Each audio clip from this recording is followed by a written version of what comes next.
Hey everyone, good morning, welcome back to my channel. তো অনেক দিন পর একটা আবার ব্লগ নিয়ে চলে আসলাম, নিউ ব্লগ। তো দেখতেই পেলে একটুখানি গেছিলাম বাইরের দিকে, দেখলাম ঢাকে কাঠি পড়ে গেছে। অতএব তখন আমরা এই ভিডিওটা পঞ্চমীর আগের দিন মানে চতুর্থীর দিন বেরিয়েছিলাম ঠাকুরের কেনাকাটার জন্য।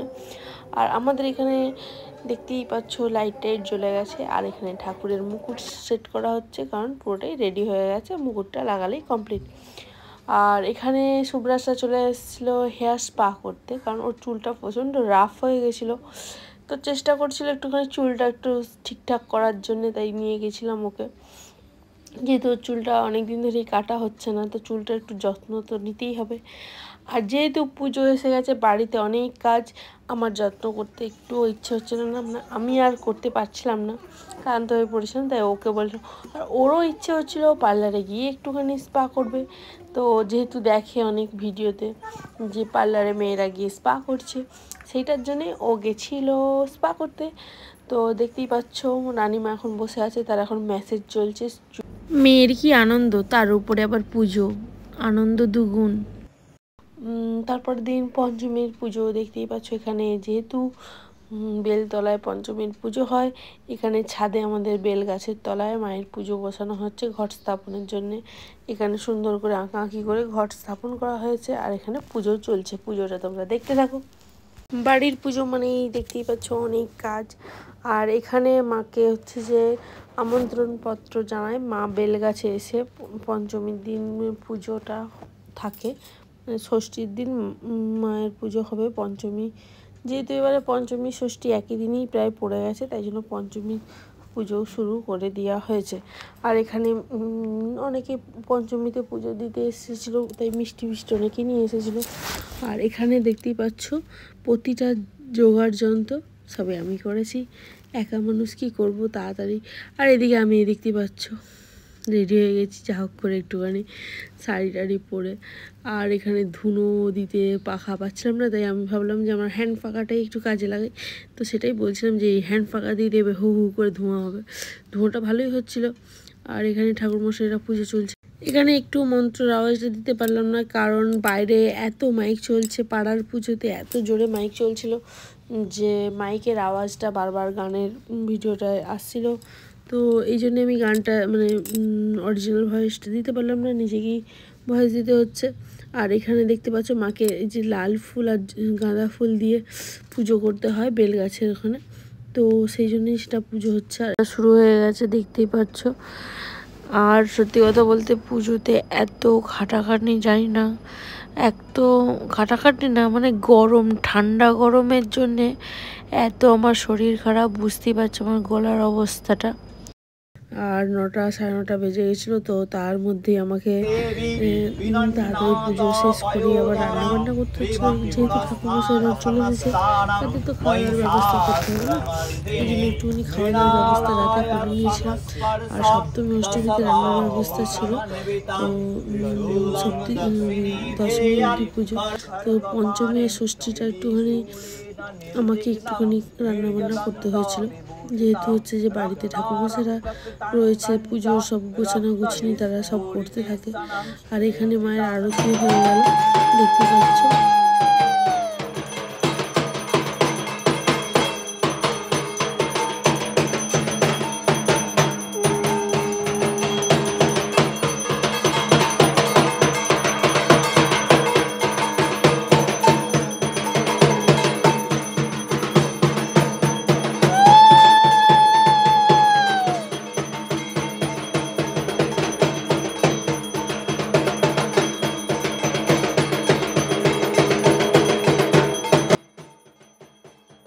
তো পুজো শেষ করে রান্নাবান্না করে দিয়ে দেখতে পাচ্ছ আমার ড্রেস আপ চেঞ্জ হয়ে গেছে, দিয়ে আবার রান্নাবান্না সেরে আমি এসে গেছিলাম মাকে রাত্রেবেলা গয়নাগাটি পরাতে। তো মেকআপ আর্টিস্ট মানুষ, তো একটু মেকআপ তো করতে হবে, তাই মা দুর্গাকে একটুখানি মেকআপ করে সাজিয়ে দিলাম সুন্দর করে, দেখতেই পাচ্ছ।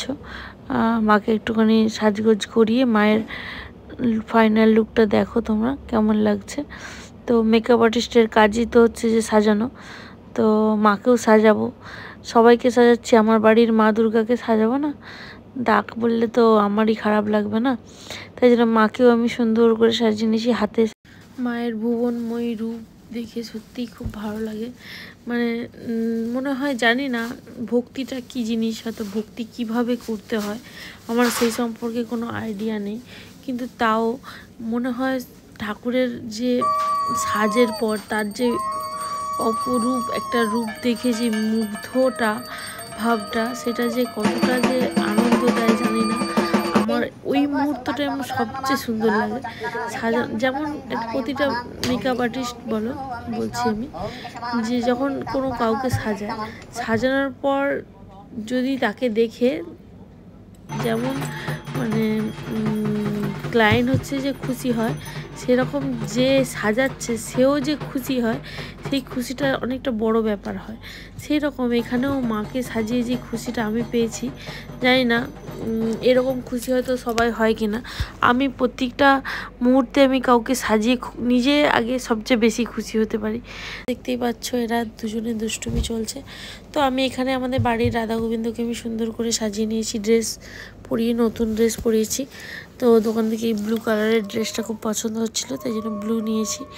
এরপর আমি ওপরে পুজো হয়ে যাওয়ার পর বরণডালা দিয়ে নিচে নেমে গেছিলাম, কারণ যেহেতু নিচেই পুজো হচ্ছে, তো মা দুর্গাকে ওপরে আহ্বান জানিয়ে নিচে বরণ করার নিয়ম রয়েছে আমাদের। তো নিচে বরণ করার পর এখানে তোমার সপ্তমীর যে ঘটগুলো বসবে মায়েদের, সেই ঘরটা স্থাপনের জোগাড়যন্ত্র করবে, মানে সব কিছু রেডি করবে, যেটাকে বলে ফার্স্টে ওই মাটি টাটি দিয়ে ইট দিয়ে সুন্দর করে বেদি বানাবে।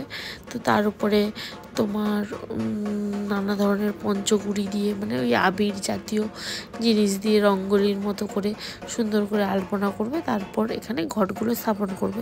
তো সকালবেলা ঘট স্থাপন করার যাতে না দেরি হয়, তাই রাতের মধ্যেই কিছুটা কাজ আগিয়ে রেখে দেওয়া আর কি ইচ্ছে তাদের। তো আমি এখানে মাকে বরণ করে নিলাম। তো বরণ করে নেওয়ার পর আমি আবার উপরে চলে যাব। এখানে ঠাকুরমশাইরা তোমার আরতি করবে। তো আরতি করা শেষ হলে এখানে ঘট স্থাপনটার কাজ শুরু হবে। এখানে সবই জিনিসপত্র দিয়ে এখানে রাখা আছে। প্রতিবারে ঠাকুর একটু বেশি বড় আনে, এবারে আমাদের ঠাকুরটা একটুখানি বসা সিস্টেম করা হয়েছিল বলে এর জন্য মনে হচ্ছিলো ছোটো ছোটো, কিন্তু ঠাকুর যথেষ্ট বড় ছিল। যেহেতু ঠাকুর বসে আছেন সিংহের উপরে, তাই মনে হচ্ছিলো একটু ছোট লাগছিল, কিন্তু ঠাকুর আমাদের ঠিকই ছিল, একটু বড়। হয়তো দাঁড়ানো হলে ঠাকুর একটু বড় হতো। তো এখানে বরণ হয়ে গেছে, বরণের পর আবার আরতি হবে, কারণ ওপরেও একবার আরতি হলো, আবার মায়ের মানে নিচে একবার আরতি হবে করে সপ্তমীর যে আয়োজন, মানে ঘট স্থাপন আর মানে প্রত্যেকটা কলসি সিঁদুর করা, ঘটি কলসি যেগুলো বসবে, মঙ্গল ঘট যেগুলো, সেইগুলোকে আবার তোমার সব কিছু করে রেডি করে একদম গুছিয়ে রাখবে। যেহেতু কালকে সকালবেলা সময় একদমই কম, তো সেই কম সময়ের ছোটোবেলার দিনগুলো অনেক মনে পড়ে। পুজো আসছে, কত আনন্দ, বাড়িতে স্কুল ছুটি, পড়া ছুটি, মামা বাড়ির ঘুরতে যাওয়া, মানে একটা আনন্দ, সেটা একটা আলাদা রকমই ছিল। কিন্তু এখন বাড়িতে পুজো থাকে, কিন্তু বাড়ির পুজোর এখন কাজ শেষ করতেই পুজোটা যে কখন কেটে যায়, মানে বাড়ির পুজোর মানে প্রত্যেকটা পুজোর জোগাড় যন্ত্র এইসব করতে কখন যে পুজোটা কেটে দশমী পড়ে যায় বুঝতে পারি না। দশমীর পরে প্রচণ্ড ক্লান্ত থাকার কারণে আর ভালোও লাগে না কোনো কিছু করতে। তারপরে ক্লান্তি কাটাতে আবার পড়ে যায় লক্ষ্মী পুজোর আবার নিচে জোগাড় যন্ত্র করতে আবার 4-5টা দিন কিভাবে কেটে যায় বোঝা যায় না। আবার লক্ষ্মী পুজোর পর সব জিনিসপত্র গুছিয়ে তুলতে সব বাসন কুসন গুছিয়ে তুলতে আবার পড়ে যায় কালী পুজো করতে আবার পড়ে যায় ভাই দ্বিতীয়া, এইভাবে তো কাটতেই থাকে। তারপরে তো কাজ অনেক কিছুই থাকে, ঘোরা আর পুজোর মাসটা ঘোরা আর হয় না। এইভাবেই আমাদের কেটে যায় আনন্দ করতে। এটা আমার বাড়ির সামনে পাড়ার পুজো, তো পাড়ার ক্লাবের ঠাকুর হয়েছিল। আর ঠাকুরটা কেমন হয়েছে তোমরা দেখে বলো, একদম সুন্দর। আর একটা ভালো একটা থিম করেছিল, বেশ দেখতে সুন্দর লাগছিল। তোমরা দেখে কেমন হয়েছে বলো। মা দুর্গা একদম রেগেই আছে, দেখতে পাচ্ছ।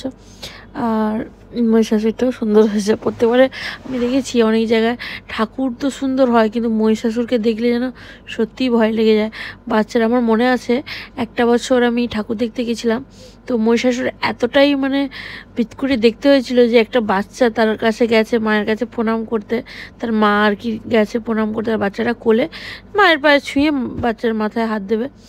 তো সে বাচ্চাটা অসুরটাকে দেখে এত কান্না করছে, এত কান্না করছে, সেই কান্না আর থামছে না। তো বন্ধুরা, ভিডিওটা অনেকটাই লং হয়ে যাচ্ছে, তো আজকের ভিডিওটা এই পর্যন্তই। দেখা হবে আবার সপ্তমী অষ্টমী নবমীর ভিডিও নিয়ে। টাটা।